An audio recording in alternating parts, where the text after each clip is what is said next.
Y ahora, my name is Heidi, and I'm going to talk about how, or demonstrate how reusable medical device, in this case, is a power tool, remain functional and is safe for use and comply with the standard, of course, using the manufacturer's instruction for cleaning, and of course for patient safety, avoiding personal injury, and following the health and safety policies, and the infection prevention and control protocols.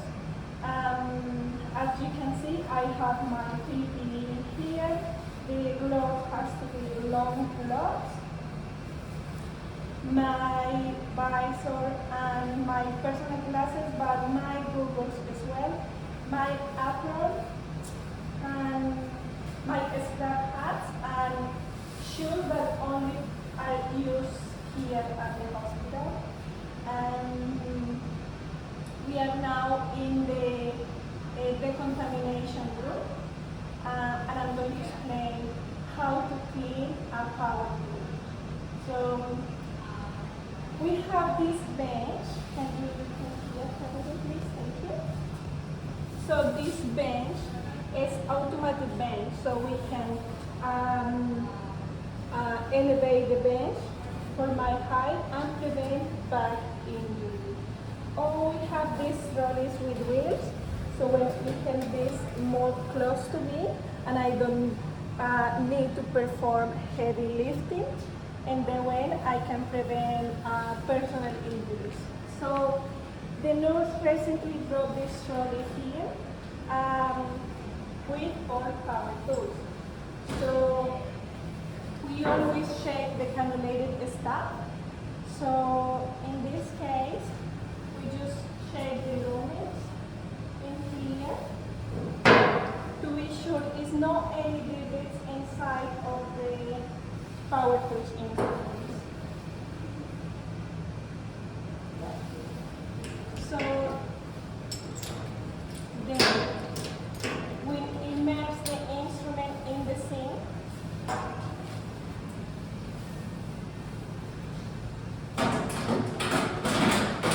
So how we prevent damage to the power tools? Can you be a little bit closer, Caroline?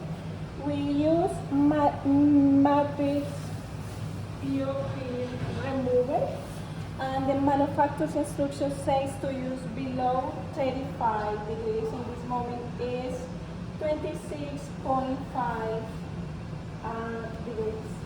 And we have to measure the quantity of the chemical we are using as well. So for every 50 milliliters, 5 liters. So every pound does 50 milliliters. So we have a measure table in the sink.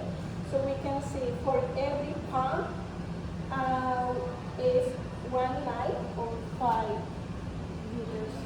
To be sure we are not using more chemical to damage the device. So how do we clean the cannulated instruments? So in this case, I'm using these brushes. Depending on the size of the lumen, depends on the size of the cannulated stuff. So I brush in that way. And in that way. After I've been brushed everything, so I can just be sure everything is totally clean with the flusher gun water.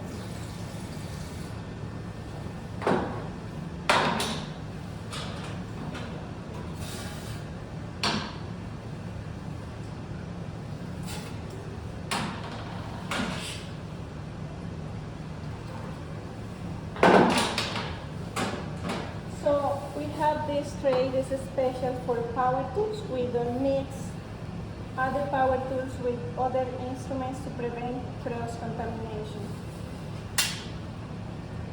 So we place everything in place. It's been brushed and flushed with water, and they cover those chemicals and the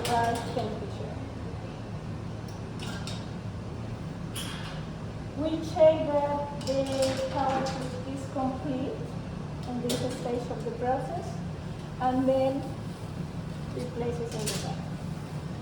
Sometimes the nurses drop this lid with these filters. We remove the filter to be sure the stock will clean. So we separate them and we place the tray on top in that way to avoid problems.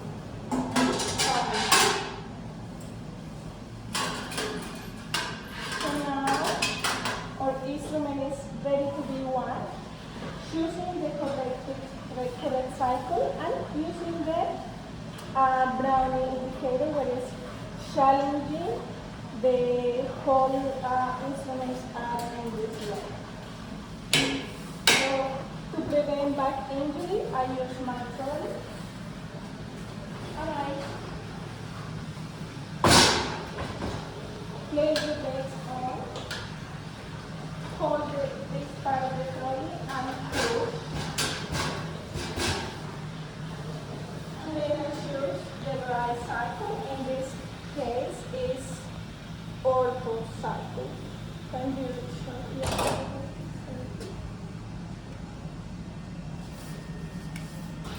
So this one is ortho cycle, and this is the first stage of the reposition cycle. Thank you.